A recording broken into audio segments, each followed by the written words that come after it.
ಎಲ್ಲರಿಗೂ ನಮಸ್ಕಾರ. ಇವತ್ತು ಸೋಮವಾರದ ಸಂಚಿಕೆಯಲ್ಲಿ ಭಾಗ್ಯಲಕ್ಷ್ಮಿ ಸೀರಿಯಲ್ ಏನೆಲ್ಲ ಆಗ್ತಾ ಇದೆ ಅಂತ ನೋಡಿಕೊಂಡು ಬರೋಣ. ಶ್ರೇಷ್ಠ ಇನ್ನು ಮಲಗಿರ್ತಾಳೆ. ಕುಸುಮ ಭಾಗ್ಯಗೆ ನನ್ನ ಸೊಸೆ ಶ್ರೇಷ್ಠ ಎಲ್ಲಿ ಅಂತ ಕೇಳ್ತಾರೆ. ಅದು ಅತ್ತೆ ನಿಮ್ಮ ಸೊಸೆ ಮೇಲೆ ರೂಮ್ನಲ್ಲಿ ಮಲಗಿದ್ದಾರೆ ಅಂತ ಭಾಗ್ಯ ಹೇಳ್ತಾಳೆ.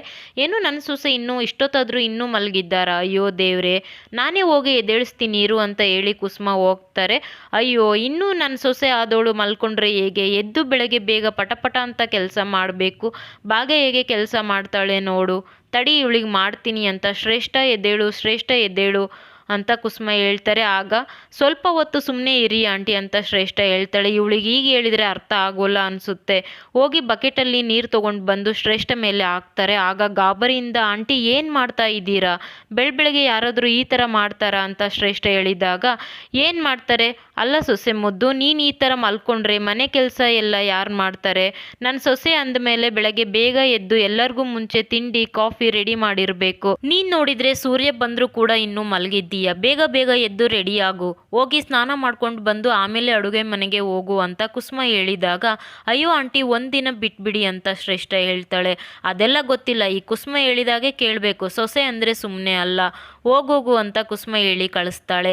ಎಲ್ಲ ನನ್ನ ಕರ್ಮ, ಈ ತಾಂಡವ್ ಜೊತೆ ಬಂದರೆ ಈ ತಾಂಡವ್ ಮನೆಯವರು ಫ್ರೀಯಾಗಿ ಸಿಕ್ಕಿದ್ದಾರೆ, ಎಲ್ಲ ನನ್ನ ಕರ್ಮ ಅಂತ ಕೋಪ ಮಾಡ್ಕೊಳ್ತಾಳೆ. ಆಮೇಲೆ ತಾಂಡವ್ ನಾನು ಇಬ್ಬರೇ ಇದ್ದಿದ್ರೆ ಎಷ್ಟೋ ಚೆನ್ನಾಗಿ ಇರ್ತಿತ್ತು ಅಂತ ಶ್ರೇಷ್ಠ ಅನ್ಕೊಂಡು ರೆಡಿಯಾಗಿ ಬರ್ತಾಳೆ. ಆಗ ಭಾಗ್ಯ ಎಲ್ಲಿದ್ದೀಯಾ? ಬೇಗ ಬೇಗ ಬಾ, ಕಾಫಿ ಮತ್ತೆ ತಿಂಡಿ ಕೊಡು, ನನಗೆ ತುಂಬ ಹಸಿವಾಗ್ತಾ ಇದೆ. ಏನು ತಿಂಡಿ ಮಾಡಿಲ್ಲ?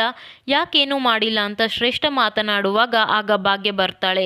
ಏನು ಶ್ರೇಷ್ಠ ಏನೋ ಕೂಗಾಡ್ತಿದ್ದೀಯಾ ಅಂದಾಗ, ನನಗೆ ಹಸಿವು ಆಗ್ತಾ ಇದೆ, ಇಷ್ಟೊತ್ತಾದರೂ ತಿಂಡಿ ಮಾಡಿಲ್ವಲ್ಲ, ಯಾಕೆ ಮಾಡಿಲ್ಲ? ಇಷ್ಟೊತ್ತಿಗಾಗಲೇ ನೀನು ತಿಂಡಿ ಮಾಡಿರಬೇಕಿತ್ತು ಅಲ್ವಾ ಅಂತ ಶ್ರೇಷ್ಠ ಹೇಳಿದಾಗ, ಅಯ್ಯೋ ದೇವ್ರೆ, ಏನು ಶ್ರೇಷ್ಠ ಈಗ ಮಾತಾಡ್ತೀಯಾ? ಇವಾಗ ನಾನು ಒಬ್ಬಳೇ ಈ ಮನೆ ಸೊಸೆ ಅಂತ ಅಂದ್ಕೊಂಡಿದ್ದೀಯಾ? ನೀನು ಕೂಡ ಈ ಮನೆ ಸೊಸೆ, ಅದಕ್ಕೆ ಈಗ ನೀನೇ ಎಲ್ಲ ಕೆಲಸನೂ ಕಲಿಬೇಕು, ನೀನೇ ಎಲ್ಲ ಕೆಲಸ ಮಾಡಬೇಕು. ನಾನು ಬೇಕಿದ್ರೆ ನಿಂಗೆ ಎಲ್ಲ ಕೆಲಸನೂ ಹೇಳ್ಕೊಟ್ಟು ಟ್ರೈನಿಂಗ್ ಕೊಡ್ತೀನಿ. ತಗೋ, ಈಗ ಮಕ್ಕಳಿಗೆ ಹಾಲು ಕಾಯಿಸಿ ಹಾಲು ಕೊಡು, ಹಾಗೆ ನಮ್ಮೆಲ್ಲರಿಗೂ ಅತ್ತೆ ಮಾವಾಗೂ ಕಾಫಿ ಮಾಡು, ಅತ್ತೆ ಮಾವಗೆ ಸ್ವಲ್ಪ ಶುಗರ್ ಕಮ್ಮಿ ಇರಲಿ ಅಂತ ಹೇಳಿ ತಗೋ ಬೇಗ ಬೇಗ ಕಾಫಿ ಮಾಡು ಅಂತ ಹೇಳ್ತಾಳೆ. ಏನು ಹೇಳ್ತಿದ್ದೀಯಾ ನೀನು? ಅಲ್ಲ, ನಾನು ಬಗ್ಗೆ ಕಾಫಿ ಮಾಡೋದು, ನನಗೆ ಆಫೀಸ್ಗೆ ಟೈಮ್ ಆಗ್ತಾ ಇದೆ, ನಾನು ಇದನ್ನೆಲ್ಲ ಮಾಡಿಕೊಂಡು ಕೂತ್ಕೊಂಡ್ರೆ ಆಫೀಸ್ಗೆ ಯಾರು ಹೋಗ್ತಾರೆ? ನನಗಿದೆಲ್ಲ ಮಾಡೋಕ್ಕೆ ಬರೋಲ್ಲ ಅಷ್ಟೇ ಅಂತ ಶ್ರೇಷ್ಠ ಹೇಳಿದಾಗ, ಅಯ್ಯೋ, ಈ ಮನೆ ಸೊಸೆ ಅಂದಮೇಲೆ ಇದೆಲ್ಲ ಕಲಿಬೇಕು, ಇಲ್ಲ ಅಂದರೆ ಮನೆಯಿಂದ ಜಾಗ ಖಾಲಿ ಮಾಡ್ತಾ ಇರಬೇಕು.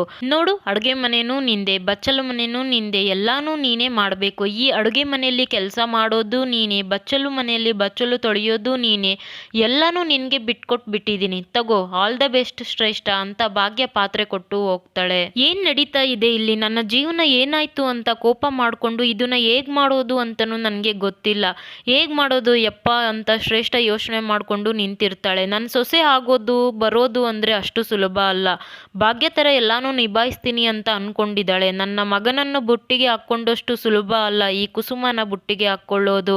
ಇನ್ಮೇಲೆ ಇವಳಿಗೆ ಆಟ ಶುರುವಾಗುತ್ತೆ, ಇವಳೇ ಬೇಡ ಅಂತ ಇಲ್ಲಿಂದ ಓಡಿ ಹೋಗಬೇಕು, ಆಗ ಮಾಡ್ತೀನಿ ನೋಡ್ತಾ ಇರು ಭಾಗ್ಯ ಅಂತ ಹೇಳಿ ಜೋರಾಗಿ ನಗ್ತಾ ಇರ್ತಾರೆ. ಅತ್ತೆ, ನಿಜವಾಗ್ಲೂ ನೀವು ಮೊದಲಿಗೆ ಹೇಳಿದಾಗ ತುಂಬ ಭಯ ಆಗಿತ್ತು, ಏನಾಗುತ್ತೋ ಏನೋ ಅಂತ, ಆದರೆ ಈಗ ಅರ್ಥ ಆಗ್ತಾ ಇದೆ.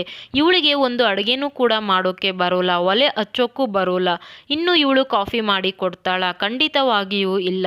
ಇವಳು ಇವರಿಗೆ ಸರಿಯಾದ ಜೋಡಿ ಅಲ್ಲ ಅಂತ, ನಿಮಗೂ ಮಾವಾಗೂ ಸರಿಯಾದ ಸೊಸೆ ಅಲ್ಲ ಅಂತ ಇವಳಿಗೆ ಇವಳೇ ವಾಪಸ್ ಹೋಗ್ತಾಳೆ ಅಂತ ಕುಸುಮ ಭಾಗ್ಯ ನಗ್ತಾ ಇರ್ತಾರೆ. ಇದನ್ನೆಲ್ಲ ತಾಂಡವ್ ನೋಡಿ ಶಾಕ್ ಆಗಿದ್ದಾನೆ. ಇವತ್ತಿನ ಸಂಚಿಕೆಯನ್ನು ನಾನು ಮುಗಿಸುತ್ತಿದ್ದೇನೆ. ದಯವಿಟ್ಟು ಯಾರೆಲ್ಲ ಸಬ್ಸ್ಕ್ರೈಬ್ ಮಾಡಿಲ್ಲ ಪ್ಲೀಸ್ ಸಬ್ಸ್ಕ್ರೈಬ್ ಮಾಡಿಕೊಂಡು ವಿಡಿಯೋನ ನೋಡಿ.